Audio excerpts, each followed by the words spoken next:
anytime you prime for an overhead press or bench press, I want you to grab a broomstick as well as a band. It doesn't need to be a loop, it can be just a resistance band.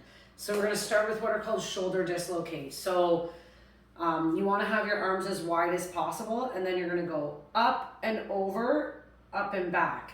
So the goal is to keep both of your arms nice and straight, and you want to try and pull as if you're trying to pull the broomstick away from, like you're trying to rip it in half. So nice straight arms, up and over, up and back.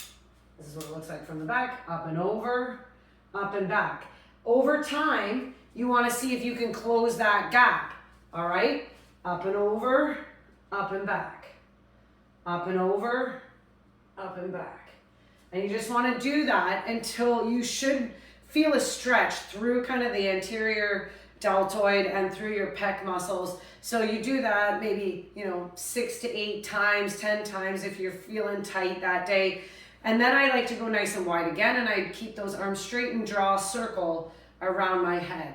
Really just stretching out those rotator cuffs, getting them primed and ready to work. So I'll do 5 or 6 one way, and then I change directions, 5 or 6 the other way. All right, and that kind of just loosens up those shoulder sockets, gets them from being such a rounded, pulled forward position. And now you want to really, in order to bench press really well, you want to get that back into an arched position, right? So if you watch someone who bench presses a lot of weight, they get into this arched position on their back. So in order to do that, your lats and your traps have to do the work to kind of keep you in that arch as you push away from you.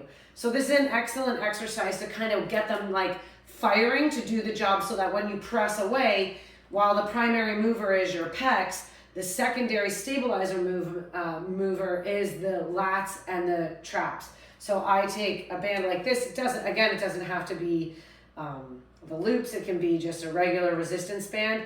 Kind of put my arms about a little bit wider than shoulder width, and then I squeeze. All right, and then a little pause at the back. Squeeze. All right, you're just getting those traps and lats to wake up. Do a couple of those, little pause at the back. Then you can come up here, do some pull downs or behind the head pull downs. That really gets those lats working. If behind the head is too much, then you come out front and you do some pull downs after you do those pull aparts, okay? And those will really get you primed for any type of press move to allow the joints and the muscles to be ready to do the move. You don't want to go into it cold. You kind of want to get yourself warmed up to make sure that you don't sustain an injuries, all right?